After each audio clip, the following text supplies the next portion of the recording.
ನಮಗೆ ಕೆಲವೊಂದು ದಿನಸಿ ವಸ್ತುಗಳ ಲಿಸ್ಟ್ ಕೂಡ ನೆನಪಿನಲ್ಲಿ ಇರೋದಿಲ್ಲ. ಇನ್ನು ಕೆಲವೊಬ್ರು ಪೂರ್ತಿ ಚಾಪ್ಟರ್ ಅನ್ನ ನೆನಪಿನಲ್ಲಿ ಇಟ್ಟುಕೊಳ್ತಾರೆ. ನಮಗೆ ಮ್ಯಾಥ್ಸ್ ನ ಒಂದು ಕ್ವಶನ್ ಸಾಲ್ವ್ ಮಾಡಲು ಗಂಟೆಗಳೇ ಕಳೆದು ಹೋಗುತ್ತೆ. ಆದರೆ ಕೆಲವೊಂದು ಇಂತಹ ವಿದ್ಯಾರ್ಥಿಗಳು ಇರ್ತಾರೆ, ಸೆಕೆಂಡ್ಗಳಲ್ಲಿ ಸೊಲ್ಯೂಷನ್ ಹುಡುಕಿಕೊಳ್ತಾರೆ. ಇವರ ಫೋಕಸ್ ಮತ್ತೆ ಕಾನ್ಸಂಟ್ರೇಷನ್ ಪವರ್ ಇಷ್ಟೊಂದು ಜಾಸ್ತಿ ಹೇಗಿರುತ್ತೆ? ಒಂದ್ ವೇಳೆ ನೀವು ಈ ಪ್ರಶ್ನೆಯ ಉತ್ತರ ಯಾರಿಗಾದ್ರೂ ಕೇಳಿದ್ರೆ ಅವರು ಹೇಳ್ತಾರೆ ಆತನ ಮೈಂಡ್ ಸ್ಪೀಡ್ ಆಗಿದೆ ಮತ್ತೆ ನಿಮ್ಮ ಮೈಂಡ್ ವೀಕ್ ಆಗಿದೆ ಅಂತಾರೆ. ಮತ್ತೆ ಈ ಮಾತು ನಿಜ ಕೂಡ.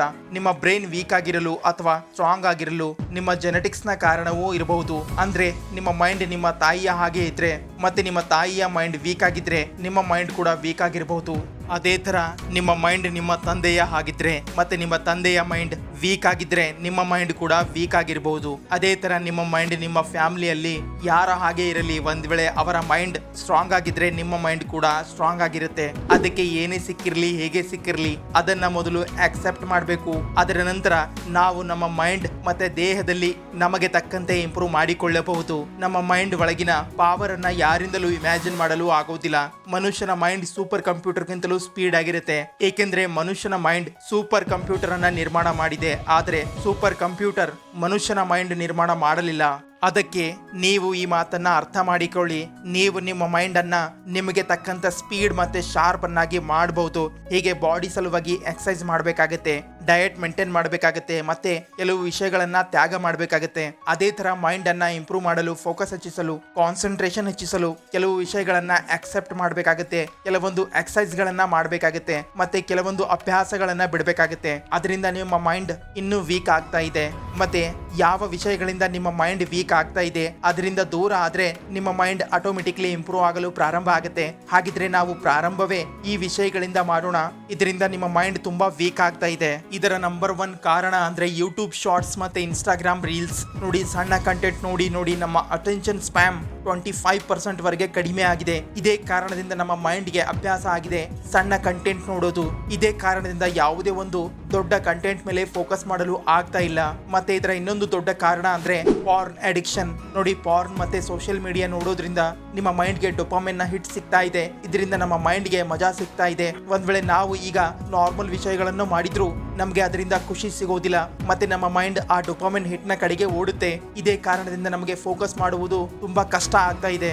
ಹಾಗಿದ್ರೆ social media, porn video, Instagram reels, YouTube shorts ಈ ಎಲ್ಲ ಆ ವಿಷಯಗಳಾಗಿವೆ. ಇದರಿಂದ ನಿಮ್ಮ ಕಾನ್ಸಂಟ್ರೇಷನ್ ಮತ್ತೆ ಅಟೆನ್ಷನ್ ಪವರ್ ಏನಿದೆ ಅದು ತುಂಬಾ ಕಡಿಮೆ ಆಗ್ತಾ ಇದೆ. ಒಂದ್ ವೇಳೆ ನೀವು ಈ ವಿಷಯಗಳಿಂದ ದೂರ ಆದ್ರೆ ಆಟೋಮೆಟಿಕ್ಲಿ ಯಾವುದೇ ಒಂದು ದೊಡ್ಡ ವಿಷಯದ ಮೇಲೆ ಫೋಕಸ್ ಮಾಡುವುದು ಈಸಿ ಆಗುತ್ತೆ. ಮತ್ತೆ ಕೆಲವೊಂದು ಎಕ್ಸರ್ಸೈಸ್ ಮಾಡಿ ನೀವು ನಿಮ್ಮ ಲಾಜಿಕಲ್ ಬ್ರೈನ್ ಅನ್ನ ತುಂಬಾ ಸ್ಪೀಡ್ ಮಾಡಬಹುದು. ಈ ಸಿಂಪಲ್ ಎಕ್ಸರ್ಸೈಸ್ ಮಾಡಿದ ಬಳಿಕ ನಿಮ್ಮ ಬ್ರೈನ್ ತುಂಬಾ ಆಕ್ಟಿವ್ ಆಗುತ್ತೆ. ನಿಮ್ಮ ಮೆಮೊರಿ ಪವರ್, ನಿಮ್ಮ ಕಾನ್ಸಂಟ್ರೇಷನ್ ಲೆವೆಲ್ ತುಂಬಾ ಜಾಸ್ತಿ ಆಗುತ್ತೆ. ಈ ಎಕ್ಸರ್ಸೈಸ್ ಗಳನ್ನ ನೀವು ಫ್ರೀ ಟೈಮ್ ನಲ್ಲೂ ಮಾಡಬಹುದು. ಮತ್ತೆ ಇದನ್ನ ಮಾಡೋದ್ರಿಂದ ನಿಮ್ಮ ಬ್ರೈನ್ ಎಷ್ಟು ವೇಗವಾಗಿ ಕೆಲಸ ಮಾಡ್ತಾ ಇದೆ, ನಿಮ್ಮ ಬ್ರೈನ್ ಒಳಗೆ ಎಷ್ಟು ಕೆಪಾಸಿಟಿ ಇದೆ, ಮತ್ತೆ ನಿಮ್ಮ ಬ್ರೈನ್ ಎಷ್ಟು ಆಕ್ಟಿವ್ ಆಗಿದೆ ಅನ್ನೋದು ಗೊತ್ತಾಗುತ್ತೆ. ಹಾಗಿದ್ರೆ ತಿಳಿಯೋಣ ಬನ್ನಿ ಆ ಎಕ್ಸರ್ಸೈಸ್ ಗಳ ಬಗ್ಗೆ. Exercise number 1 shirt table. ಇದರ ಕೆಲಸ ಇದೆ ಮೈಂಡ್ಗೆ ಸವಾಲ್ ಹಾಕೋದು. ಈ ಎಕ್ಸರ್ಸೈಸ್ ನಿಂದ ನಿಮ್ಮ ವಿಜುವಲೈಸ್ ಸರ್ಚ್ ಸ್ಪೀಡ್ ಜಾಸ್ತಿ ಆಗುತ್ತೆ. ಕಾನ್ಸಂಟ್ರೇಷನ್ ಮತ್ತೆ ಅಟೆನ್ಷನ್ ಸ್ಪ್ಯಾಮ್ ಕೂಡ ಇಂಪ್ರೂವ್ ಆಗುತ್ತೆ. ಈಗ ನಿಮಗೆ ಒಂದು ಗ್ರೇಡ್ ಕಾಣಿಸುತ್ತೆ. ಈ ಗ್ರೇಡ್ ಒಳಗೆ 1 ರಿಂದ 25ರವರೆಗಿನ ಅಂಕ ಅಲ್ಲೊಂದು ಇಲ್ಲೊಂದು ಇಡಲಾಗಿದೆ. ನೀವು ಕೇವಲ 25 ಸೆಕೆಂಡ್ಗಳಲ್ಲಿ ಆ ಸಂಖ್ಯೆಗಳನ್ನು 1 ರಿಂದ 25ರವರೆಗೆ ಸಾಲಾಗಿ ಕಂಡು ಹಿಡಿಯಬೇಕು. ಒಂದು ಹಿಂಟ್ ಕೊಡ್ತೀನಿ, ಮಧ್ಯದ ಸಂಖ್ಯೆ ಕೂಡ ಒಂದಿದೆ. ಹಾಗಿದ್ರೆ ಬನ್ನಿ ಪ್ರಾರಂಭ ಮಾಡೋಣ. 1 2 3 ಸ್ಟಾರ್ಟ್.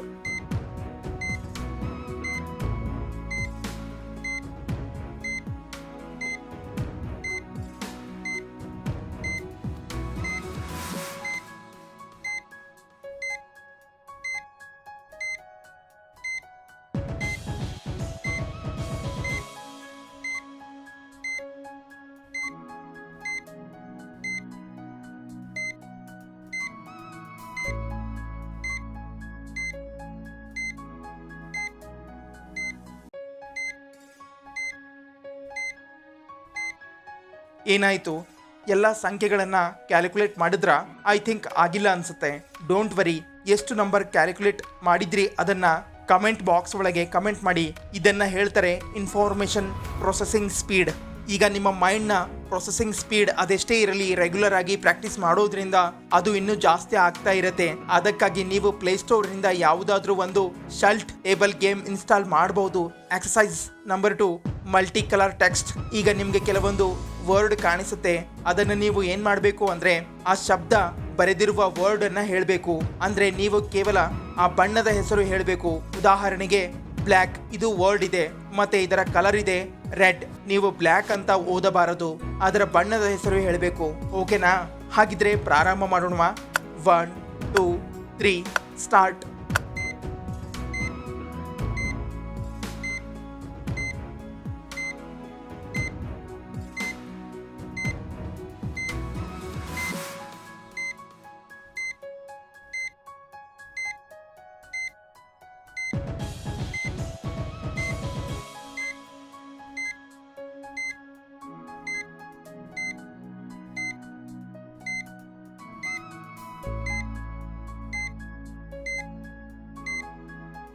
ಗೆಸ್ ಮಾಡಿದ್ರ?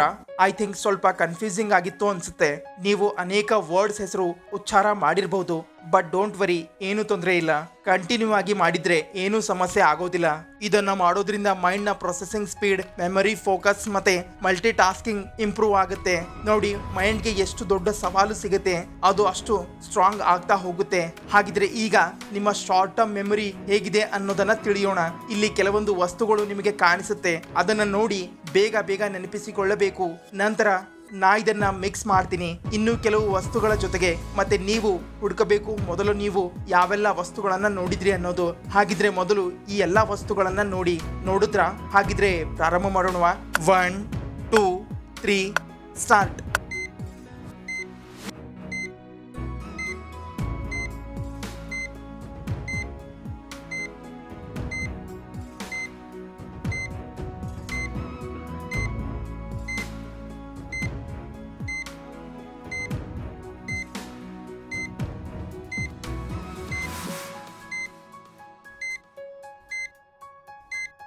ಈಗ ಆ ಎಲ್ಲ ವಸ್ತುಗಳನ್ನ ಹುಡುಕಿದ್ರ?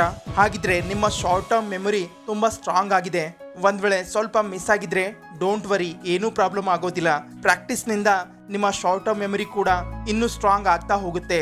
ಮೆಮೊರಿ ಪವರ್ ಇಂಪ್ರೂವ್ ಆಗುತ್ತೆ. ಯಾವುದೇ ಒಂದು ವಿಷಯ ತುಂಬಾ ಸಮಯದವರೆಗೆ ನೆನಪಿನಲ್ಲಿ ಇರುತ್ತೆ.